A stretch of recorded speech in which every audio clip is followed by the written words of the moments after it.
ഇപ്പോൾ Manjeshwaram MLA K Ashraf മാധ്യമങ്ങൾ പറയുന്ന പേരിലുള്ള ഒരു ഡ്രഡ്ജിങ് മിഷനാണ് ഇവിടെ എത്തിക്കാൻ ശ്രമിക്കുന്നത്. അതിന് 50 ലക്ഷത്തോളം അതിൻ്റെ ഒരു എസ്റ്റിമേറ്റ് ബന്ധപ്പെട്ട ഇവിടുത്തെ fort director, Karwar fort director captain Swami അവതരിപ്പിച്ചു. ജില്ലാ ഭരണകൂടം അത് ഏറ്റെടുക്കാൻ തയ്യാറാണ്. അതിനിടയിൽ ഇവിടുത്തെ MLA ഡിസാസ്റ്റർ മാനേജ്മെൻറ്റിൻ്റെ ഭാഗമായി സാമ്പത്തികത്തിന് ഒരു 25 lakhs അദ്ദേഹത്തിൻ്റെ MLA ഫണ്ടിൽ നിന്ന് പോലും നൽകാമെന്ന് അദ്ദേഹം വാഗ്ദാനം നൽകി. ഏതായാലും നാളെ ഒരു ദിവസം ഇൻഡിപെൻഡൻസ് ഡേ ആയതുകൊണ്ട് അവർ തെരച്ചിൽ അവസാനിപ്പിക്കുന്നു. നാളെയില്ല, മറ്റന്നാൾ രാവിലെ മുതൽ ഇതേ രീതിയിൽ നേവിയും ഈശ്വർ മൽപ്പയുടെ ടീമും SDRFും NDRFും ഇതേ തെരച്ചിൽ തുടരും. ഞാനിപ്പോൾ തൊട്ട് മുമ്പ് നിങ്ങൾ കണ്ടതാണ്, SP-യുടെ കൂടെ ആ ലോറിയുടെ ഉടമ മനാഫിൻ്റെ കൂടെ ഇന്ന് ഓരോ മണിക്കൂർ വെച്ചിട്ട് വലിയ കയറുകൾ 300 ഫീറ്റ് നീളമുള്ള കുറേ കയറിൻ്റെ കഷ്ണങ്ങൾ കിട്ടിയപ്പോൾ അത് ഉറപ്പുവരുത്താൻ വേണ്ടി ഞങ്ങൾ ഗംഗാവലി പുഴയിൽ ബോട്ടിലൂടെ യാത്ര ചെയ്ത് ഇവിടുത്തെ MLAയുടെ കൂടെ മനാഫ് 100% ഉറപ്പുവരുത്തി.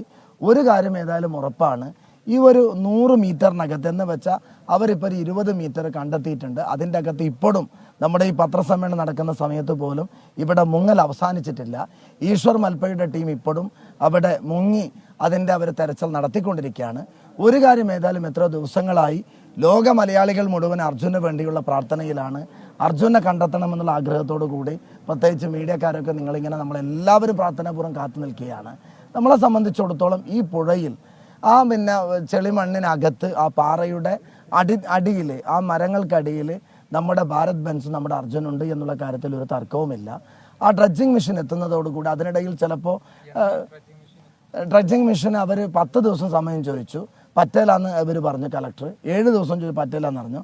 തിങ്കളാഴ്ചയോടുകൂടി ആ ഡ്രഡ്ജിങ് മെഷീൻ ഇവിടെ എത്തിക്കാനുള്ള ഉറപ്പും അതിൻ്റെ അഡ്വാൻസൊക്കെ കൈമാറി അതിൻ്റെ ഡോക്യുമെൻസും കാര്യങ്ങളൊക്കെ ക്ലിയർ ചെയ്തിട്ടുള്ള തീരുമാനമാണ് നേരത്തെ ചേർന്ന മീറ്റിങ്ങിൽ എടുത്തിട്ടുള്ളത്.